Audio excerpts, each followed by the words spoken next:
Today, we will talk about the modified network and how to search for new MPS in it. The modified network is a network that is modified by 18 paths. The MPS in the modified network include the old MPS in the old networks and the new MPS in the modified networks. Rather than using the methods you have learned before to search for MPS, we use the old MPS to search for new MPS to minimize the time we need to find MPS in the modified network.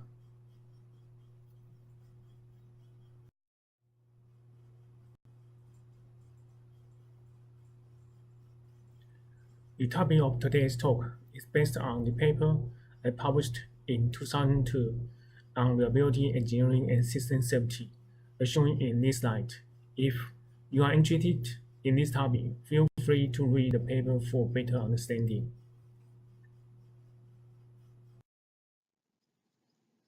First of all, I'd like to introduce the concept of the modified networks briefly. The modified network is one modified by 18 new paths. For instance, the image on the left showing is of Taiwan's railway network. You can travel from Taipei to Kaohsiung via Taichung on the left-hand side of Taiwan, or via Hualien on the right-hand side of Taiwan.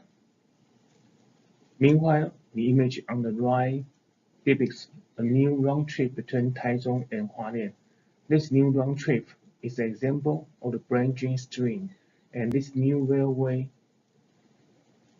network is called a modified network.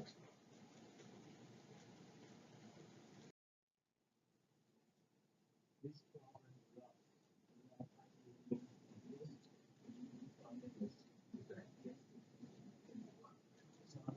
to conduct always to discuss this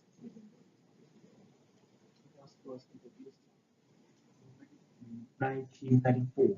However, there were errors in the work which we will discuss. In actuality, this process is not that hard.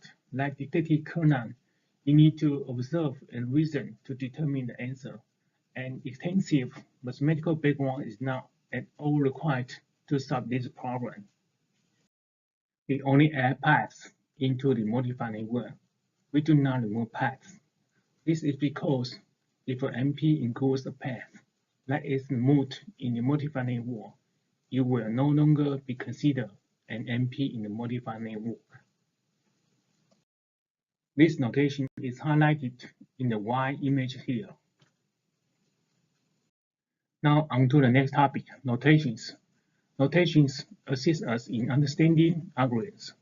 Contrary to popular belief, the theory of notations is very simple and straightforward, despite its complicated and difficult veneer. These are the main notations. This denotes the NP subset in which all NP pass no X but not no Y, while this denotes the NP subset in which all NP pass no X then pass no Y later. This is the benchmark network. I will demonstrate the proposed algorithm and explain the notations later. It has 6 nodes and 8 undirected arcs. Node S is a source node, while node T is a sink node. You can spot the benchmark network in the top left-hand corner in the following slides. The benchmark network shown in the previous slide is now in the top left-hand corner. As seen here, there are a total of 8 MPS in the network, which are shown in the red. This slide explains the notation of the disambiguation symbol, the circle with the cross. It denotes the branch string. For example, if you add it to the benchmark network, you get a modified network. This slide shows that each original MP is still an MP after adding the branch string as shown in the modified network. This slide shows that all original MPS are not affected after adding the branch string. This slide shows notation P as backslash y.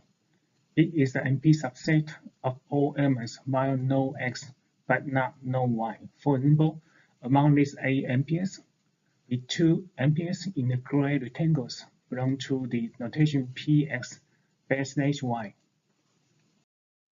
This slide shows notation pi s1. It is a set of a subset.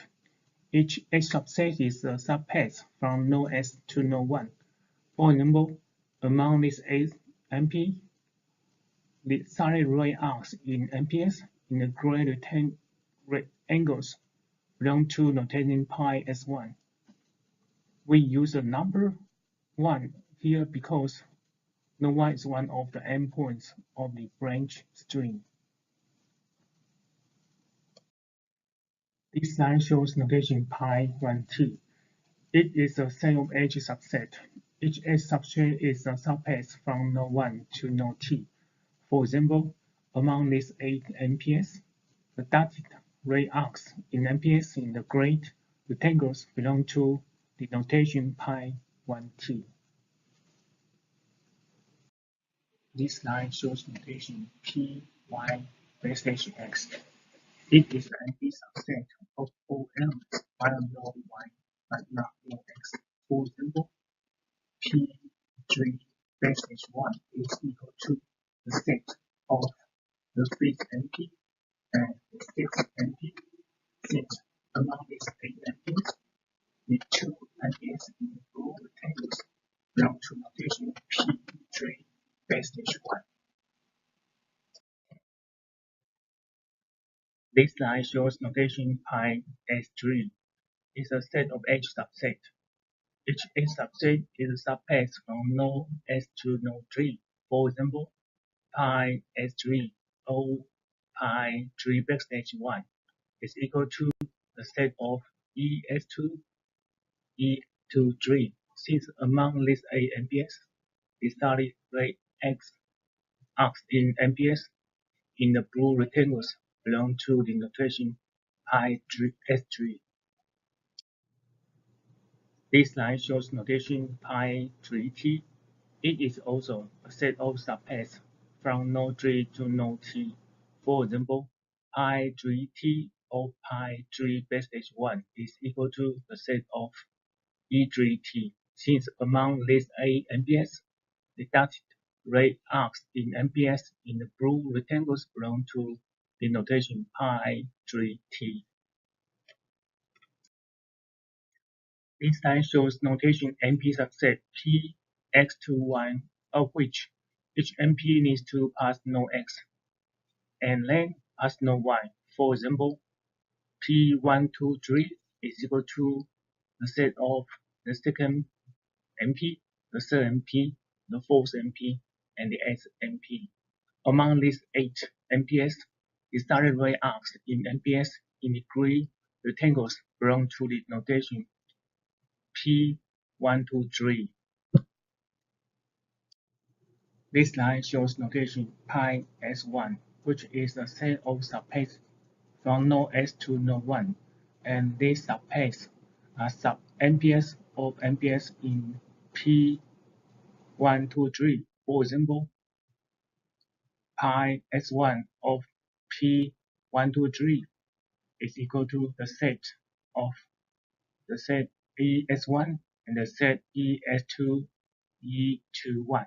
Since among these 8 amperes, the squared dot ray arcs in amperes in the blue rectangles belong to the notation pi S1. This slide shows notation pi 13, which is the set of subpaths from node 1 to node 3, and nodes 1 and 3 are 2 endpoints of the branch string. These subpaths are sub-amperes of amperes in P1 to 3. For example, pi 13 of P123 is equal to the set of set EGT and set EG4 EGT. Since among these 8 amperes, the solid ray arcs in amperes in the blue rectangles belong to the notation pi 1 3. This line shows the subset subset I 3T, of which this subset is from node 3 to node T. For example, pi 3T of P1 to 3 is equal to the set of set E3T and the set E34, E3T. Since among these A and S is squared, that layout in MPS in the blue rectangles belong to notation I3T. This line shows notation sub-MP subset P321 and P321 is an empty subset since there is no MP is from node 3 to node 1 among these A and S.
好，在讨论怎么去推理找出答案出来的时候呢，我们先介绍一些名词。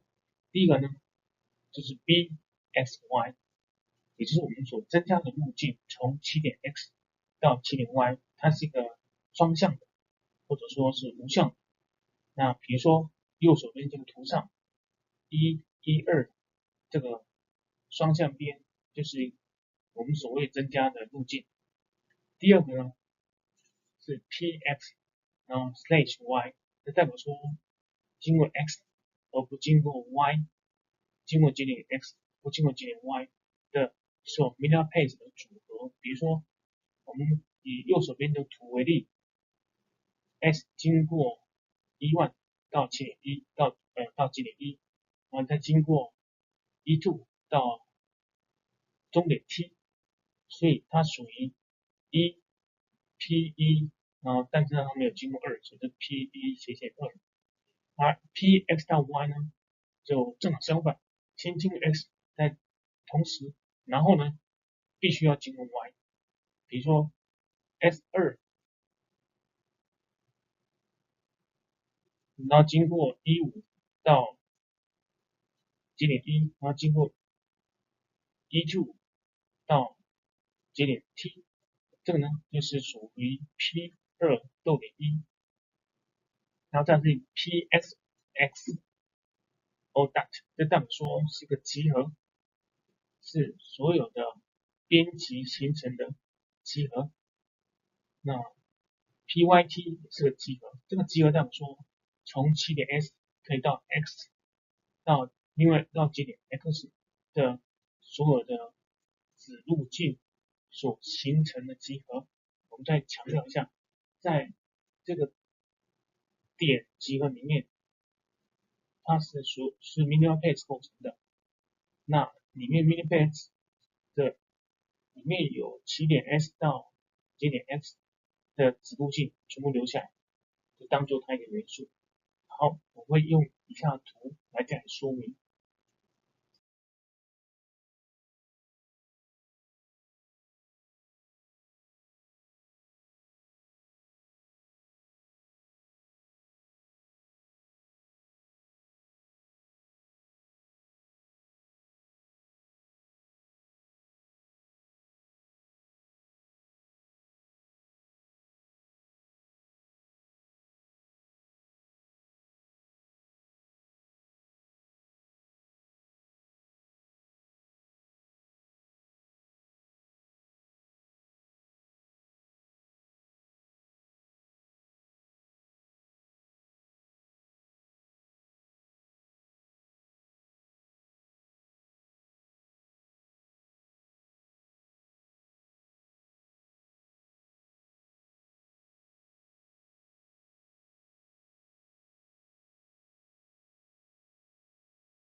This part is one of the applications of the modified networks. I will now demonstrate how to search for all MPS by adding us through a step-by-step process. This part is based on my paper published in 2007 on IEEE transactions on reliability. As seen in this slide. If you are interested in this topic, feel free to read the paper for better understanding.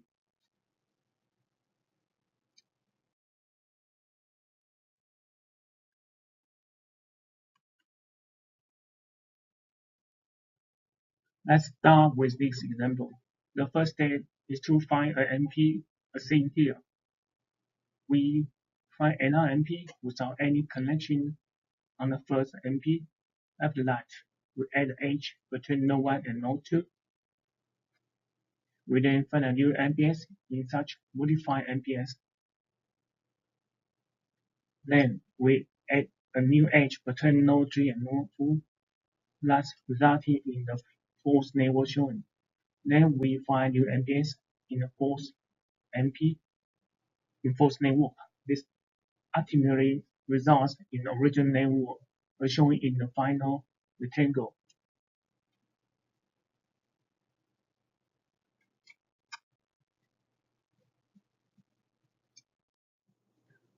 Now we will break down the whole process step by step in the following slides. The first step is to find any MP. We use the example of P1 here. P1 is equal to ES1, E14, and E4T. The next step is to add another MP without any common arc between the first MP and the second. If you cannot find such MP in such conditions, then find any MP.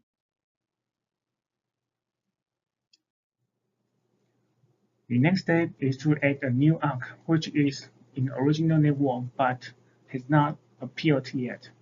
This can be seen in the arc between node 1 and node 2. Then use the method of searching for all new MPS in the multiplier network to find any new MP in the current network.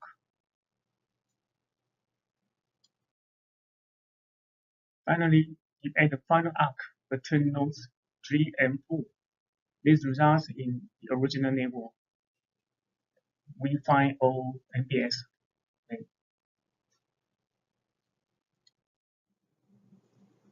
That's all for the topic today. If you have any questions, suggestions, or recommendations, please email me or visit my office to talk to me directly.